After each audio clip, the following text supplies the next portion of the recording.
Hello, welcome to the session of on MNIST Digit classification using convolutional neural networks.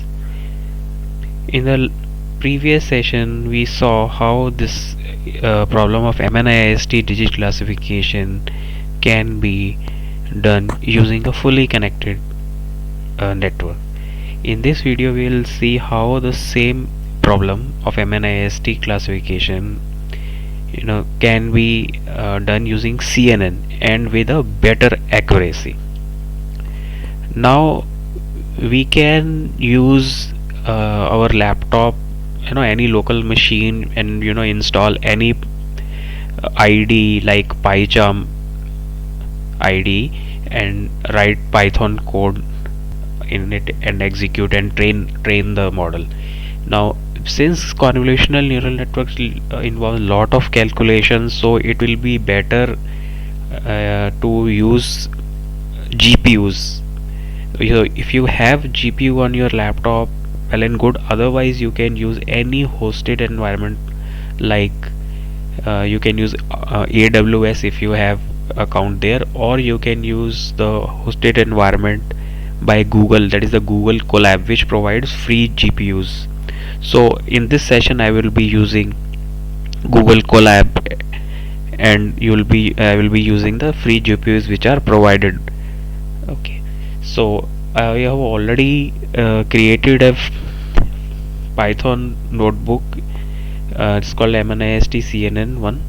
So I'll explain how we can approach this problem of MNIST digit classification using convolutional neural network, that is CNNs. Okay, so I'll explain this notebook.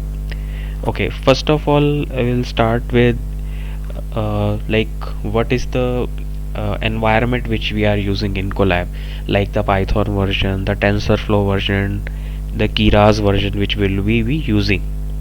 Okay, so here just to check the Python version, we have written this two lines of code to show. Just execute this particular code.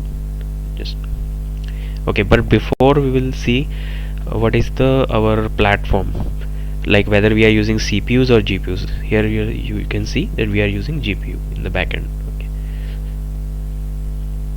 Okay, now it is connected.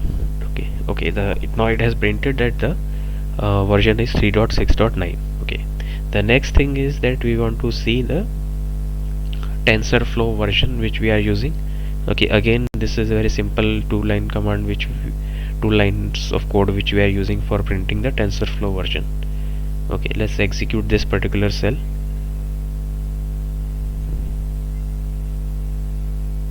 Okay, so the TensorFlow version is 2.4.0 which we are using. Okay, now since we will be using Keras for this problem. So Keras is a very very famous library which a lot of people use. So we will see what is the version of Keras we will be using.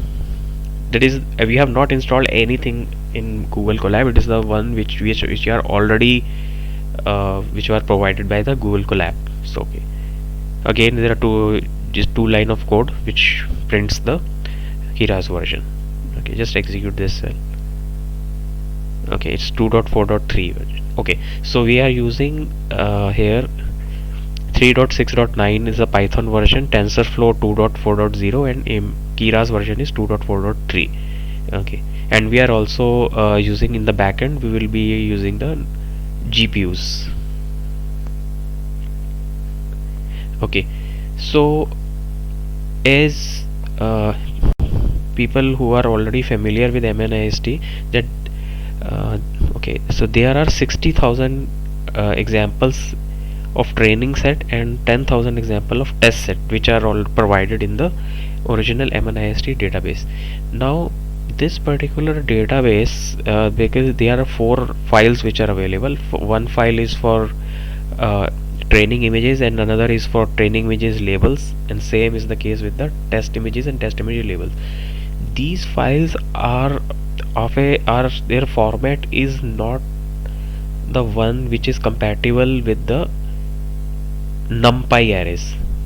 So one thing, if you say for example, if you want to use in our in this program, the input files, the format should be in the numpy array, right? We are storing all the images file in the numpy, so the format should be compatible.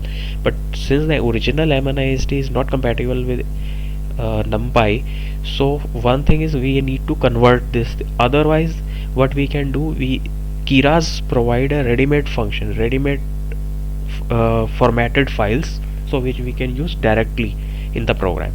So what we will do, we will import the in the necessary files, necessary libraries, like, and this is numpy and the Keras, and also the Keras dataset which is available with the in the Keras. So in the if we use the load data function in the Keras, it will load the all the this MNIST data set, but which is already formatted, or the already which is compatible with the numpy, and it will also segregate this data in training images and the test images. But the sample is same, 60,000 training images and 10,000 the test images and the corresponding labels. Okay, so this particular set of commands which basically is doing is loading the data, and now there are some commands which I have used to printing the shape or dimensions of the data. So just execute this particular cell. Okay, so it has downloaded data. Okay, now you can see that what is the shape of the basically this training images numpy array. It is 60,000 28 by 28. So there are 60,000 images of 28 by 28. Okay, that is the height and the width of the image, 28 by 28, and dimension definitely is 60,000 because there are three dimensions, so it is printing 3. And same is the case of labels. They are like I have printed here length of the training labels, and length of the training label is 60,000, and the labels, you can see the labels are like 5 0 4. It is label is from 0 up till 9, so there are 10 classes of labels, right? But the total labels are same as the number of images, that is 60,000 training images and 10,000 test images. Same, you just see that total images, the shape of the images in the test set, again it is 10,000 28 by 28, and the total labels 10,000, and these are the individual labels. Okay, now we'll go to the next cell. Here in this cell we are actually defining the architecture of our neural network. Now in the convolutional neural network, basically we will have a stack of layers, stack of convolutional 2D layers and max pooling layer. Just you can see here we are creating a sequential model, and in the sequential model you can see there are repeatable convolutional 2D layer, max pool layer, convolutional max pool, like that. So there will be a stack of layers, and at the end we will be flattening the output of the last convolutional layers, because because we have to use the dense layer after that, because we want to classify all the labels using the softmax 10-way softmax, because there are 10 classes of labels.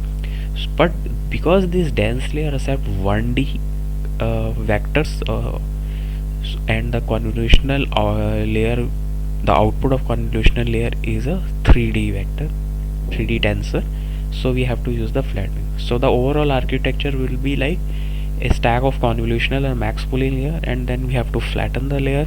flatten because of we have to use dense layers which is at 1D. So this is the overall architecture. Okay, we'll just execute this particular cell. Okay, yes.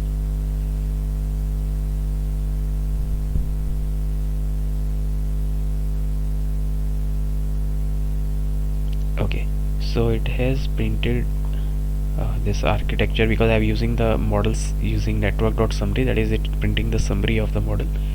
Okay, now I'll explain a few things in this model. That is for first thing is that the convolutional layer which we are using is convolutional 2D layers, right? Just open this Keras, get the API docs, and okay, it's just the layer APIs, and okay, convolutional 2D layer. So we are using convolutional 2D layer here, which is used for images, and we are not using the 1D convolutional layer, which is mainly in use in time series analysis or recurrent neural network. So we are using only this one, which is used for images, that is a 2D images.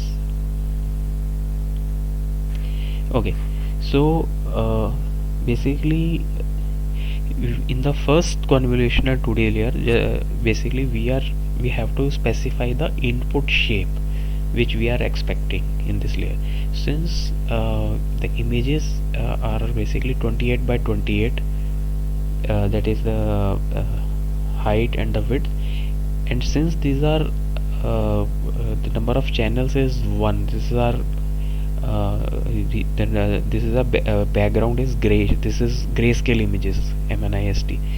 So the number of channels are 1, and so the input shape which we are expecting is 28 28 1, and the format is the channel last format, which we are specifying the number of channel the last.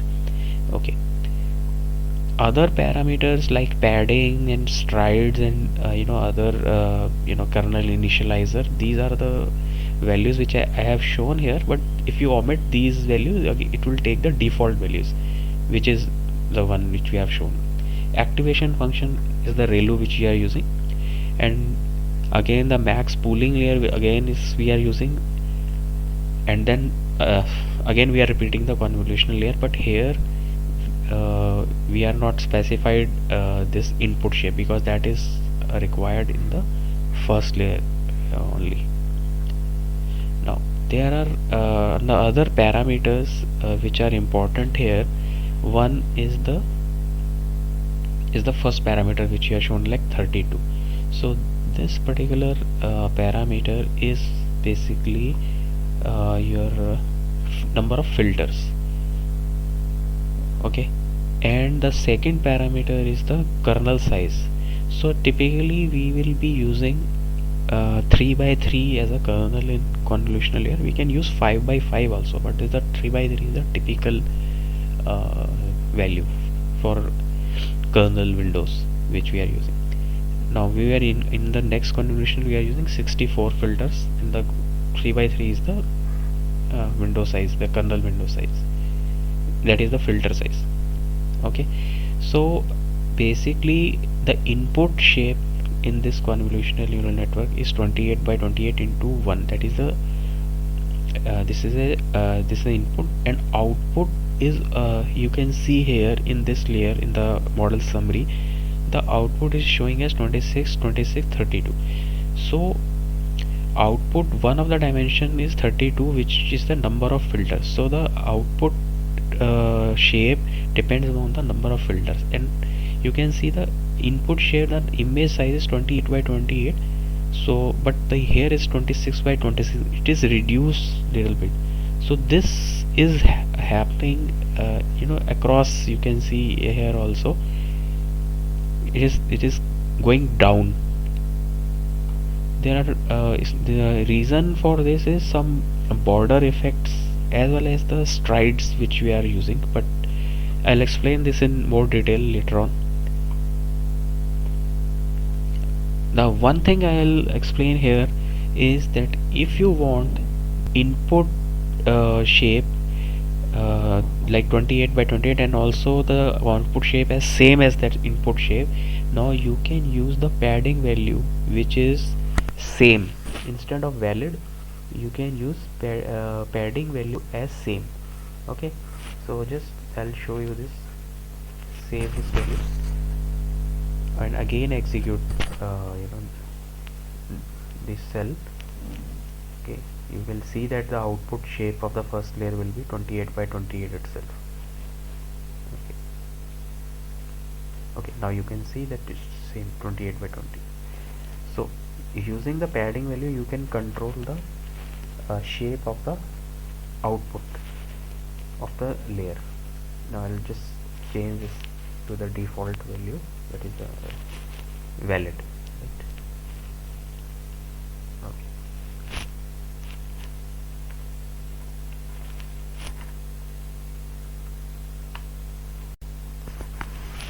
Okay, as explained already that the last convolutional layer is fed to the dense layers because we are need to classify digits. Okay, okay, then one thing is that just see the shape has gone down to 4 by 4 into 64. Now can we add more convolutional layers after this convolution this layer?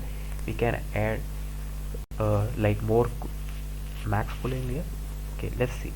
Say for example we'll try to uh, add one max pooling layer. We can definitely do that. Just see.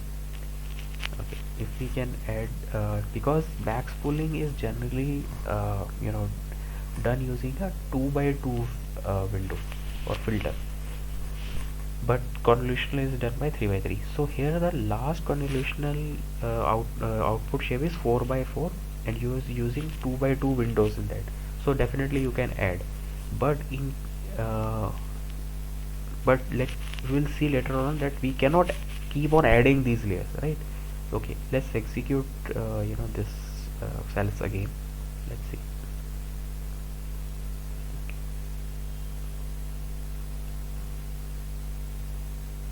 Okay, now you can see that after this new max pooling the output share have become 1164. This is the output share. Okay, can we add one more convolutional layer? Since the shape is 1 1, if we can we add another convolutional layer with window size 3 by 3? That is a okay, let's see. Ideally it should give error. Okay, let's say.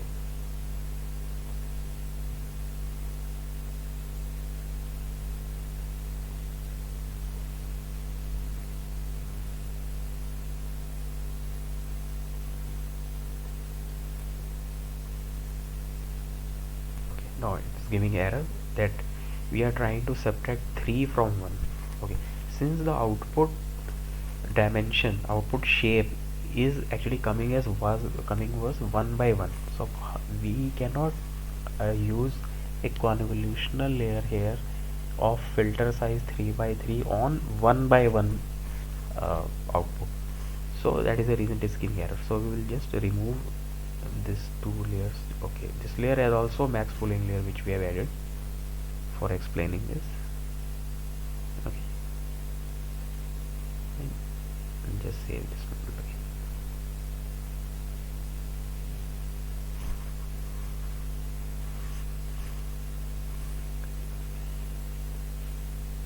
And just re-execute this thing.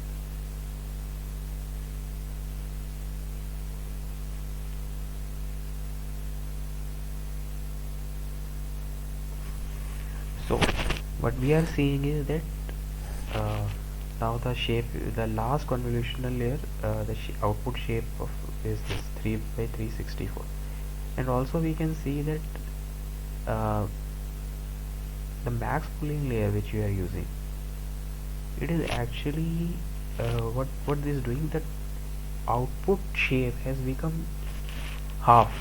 It's becoming half, like 26. Here it was 26, now it is 13, and now here it is 11 by 11, it's become 5, So max pooling layer is actually reducing the dimensions. It- so there is a reason why we use architecture like this, convolutional and then max pooling layer. we we can also, I mean, just for the testing purposes, we can use uh, we can remove all this max pooling layer, and you can use uh, just convolutional layer itself. Just let's see what happens. Just comment out these layers, max pool layers. Okay, two max pool layers which are using. Okay. Just watch out for the, first of all, watch out for the number of parameters here, 93,000 approximately. Okay, after saving this, again we will run.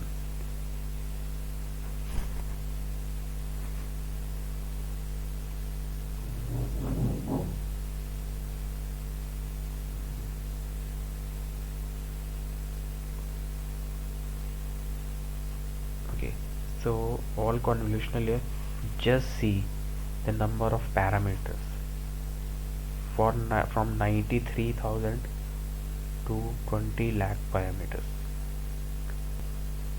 So if the output, if the number of parameters which are the basically nothing but the weights which need to be trained becoming too large, what it will do, it will induce uh, you know the issue here is that it will be result in more overfitting.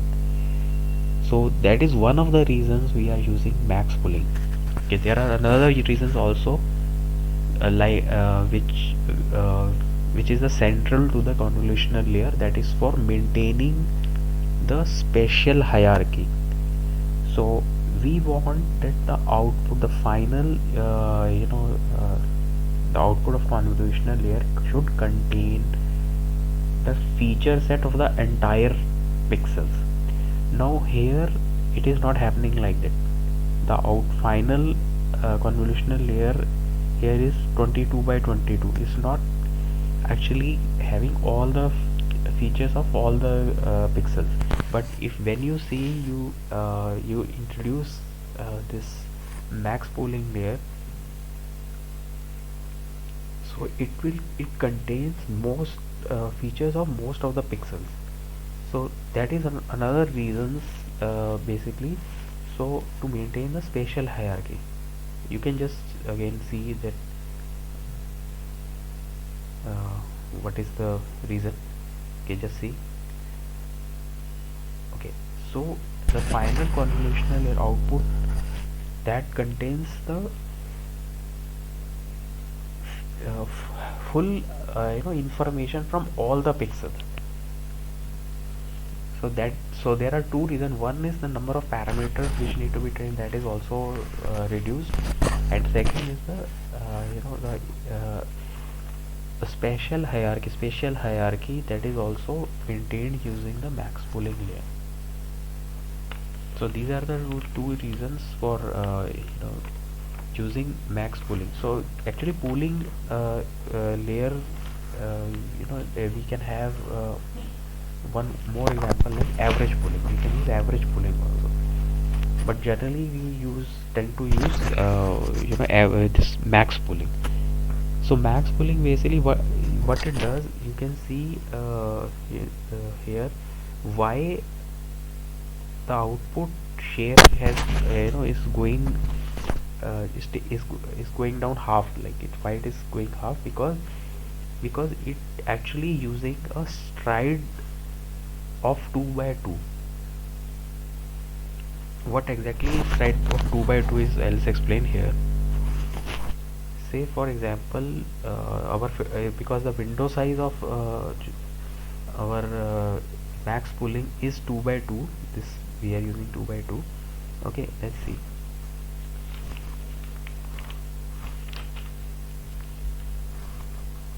Okay, say for example,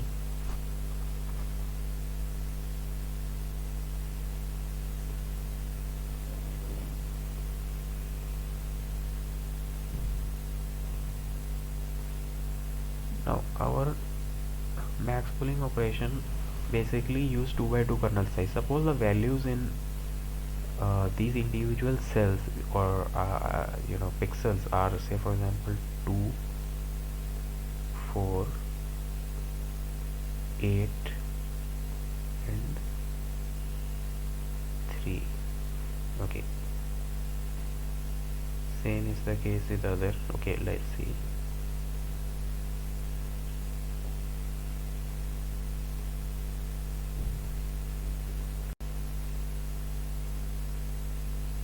Now in max pooling operation, what happens that we will take the maximum in this, that is 8. Okay, say for example here in this 2 by 2 matrix, we say suppose the values are 1, 3, 4, 2. So we'll take again maximum of this 4. Similarly,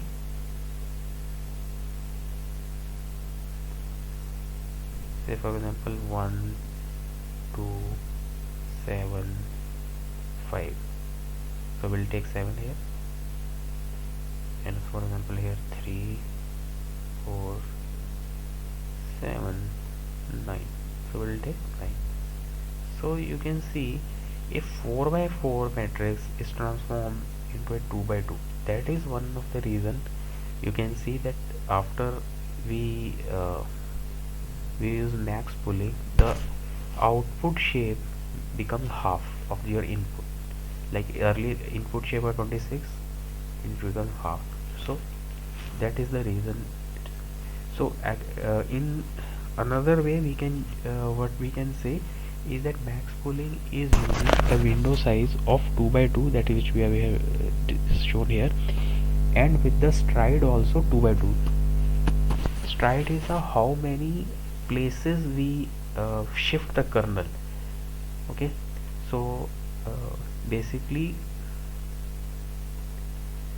here this 2 we have first 2 by 2 we have used, then we have shifted by one place, 2 places. So again another 2 by 2 window, and this 2 by 2 all by shifting by 2. So the net result will be only 4 by 4 is transformed to 2 by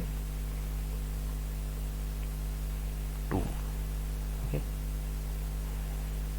that is the explanation of why we are why our output feature map is going down after right using max pooling, why it is reduced to half. Okay, the next thing is how we are calculating the parameter, how these parameters are calculated. Okay, there is a nice explanation of how number of parameters are calculated. One of the I found one article in Medium. You can see this one, calculating parameters of convolutional and fully connected layer. So here one is a very simple explanation is provided how the parameters are calculated.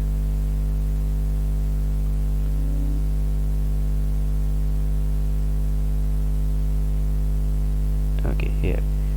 So basically what the parameters calculated is you multiply the kernel size. In our case we are using 3 by 3.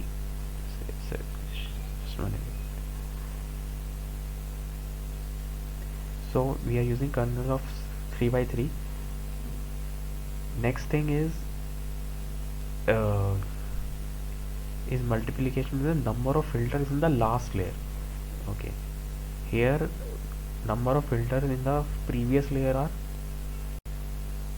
there are no filters actually. One, the output is here is 28 by 28, say or the input is 28 by 28 into 1. So what we have using, what we have to use 1. So 3 into 3 into 1 plus 1. So 3 into 3, 9 plus 1, that is 10, multiplied by the number of filters in the your current layer, which how many filters are using in the current layer? 32. So 320. This is the way. And in this convolutional layer,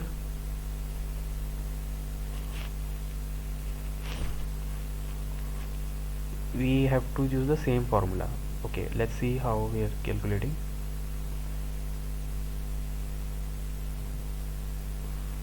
Okay, number of kernel size is same, 3 by 3. Okay, what is the number of filters in the last layer? 32. So 288. Add 1 for bias, 288 plus 289. Number of filters in the current layer is 64. Multiplied by 64 is A18496. Right? So this is the way parameters are calculated.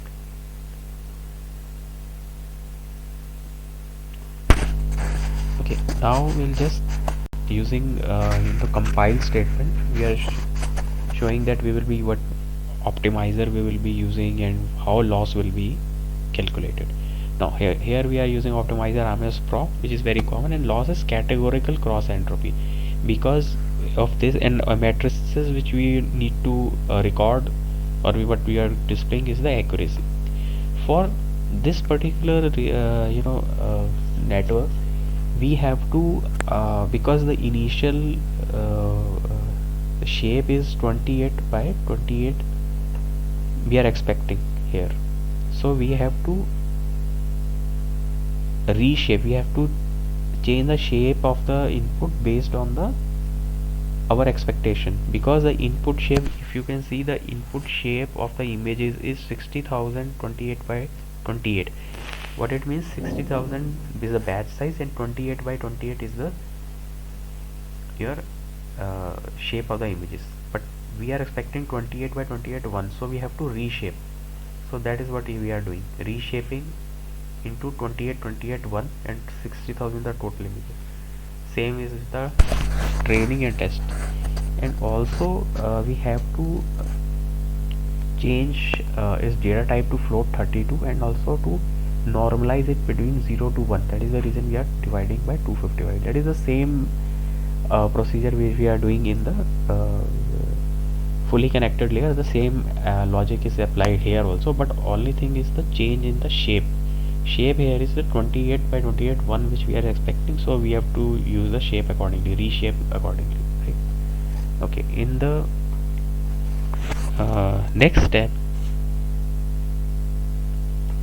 okay, just one more thing is that, again I'm repeating the same thing, is that we have to change the labels also.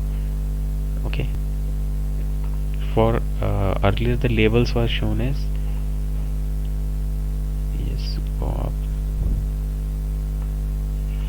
you see labels are shown as 504, like labels are between 0 to 9, 10 classes, but we have to change these labels so that that becomes the compatible with the loss type which we are using. Loss we are using is categorical cross entropy. So by using this two categorical function, we are changing the label type, we are changing the type of the label. Now labels will be we will be using the one hot encoding on the labels, which is compatible for the categorical cross entropy loss.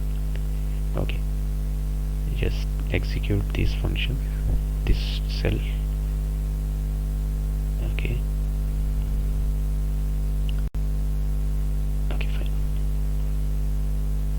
Okay, here in this step we will be using we will be training the network using network of it. We are using 5 epochs and batch size of 64. Okay, let's start.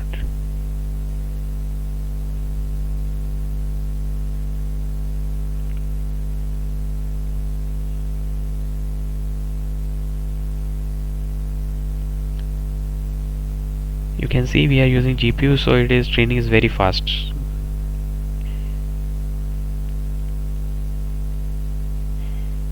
It is printing accuracy also, because here in the compilation step, we are using matrices accuracy, so it is printing that thing. Okay, now you can see the accuracy is very high, 99%. It is better than the one which we have used earlier in the last video, which we have used fully connected layer. So it is better. This accuracy is better than that. Okay, now in the next step we will see how this network behaves on test images. Okay, that is fine. So again, here you can see on the test images, you can see the loss is very less and accuracy is very high also. So in the test images also, uh, the network behaves very well. Now in the next steps, we are just saving this model, that's it, in H5 format and also in the JSON architecture. Architecture of this particular model is saved on JSON file.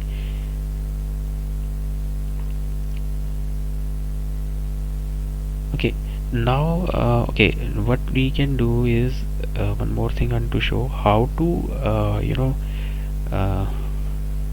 use this model for checking the label of individual files. So what I have done, I have two files on my Google Drive. Now I want to check the label of any of these files I can use. So I'm just performing a few steps for reading this file from Google Drive. Okay, this is two line of code from Google, for mounting the drive, and then I will be reading one particular file and then converting into the required format of like 28 by 28 into 1, which is the format for a file which we have used in this network. Okay, just execute these steps. Okay, just a minute.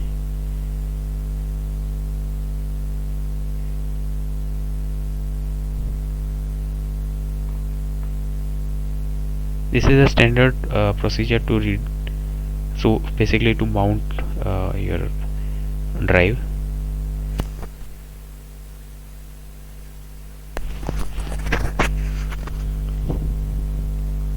Okay,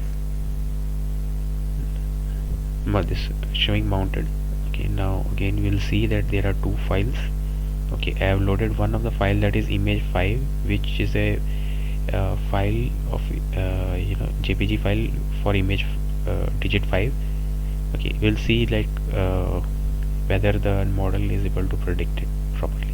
Now what I have done is, here in this day I am changing the this JPG file and storing it in an array, like that is I am using image to array and then reshaping it.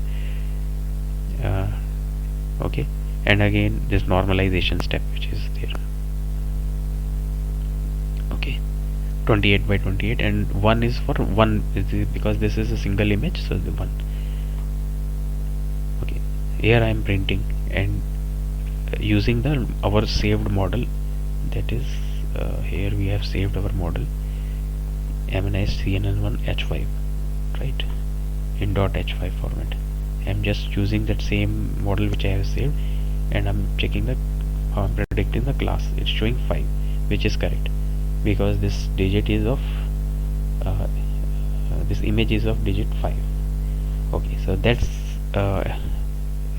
it for this particular session. I explained how CNN can be used for classifying MNIST digits, and in this case we have seen that the accuracy is better than the fully connected layer.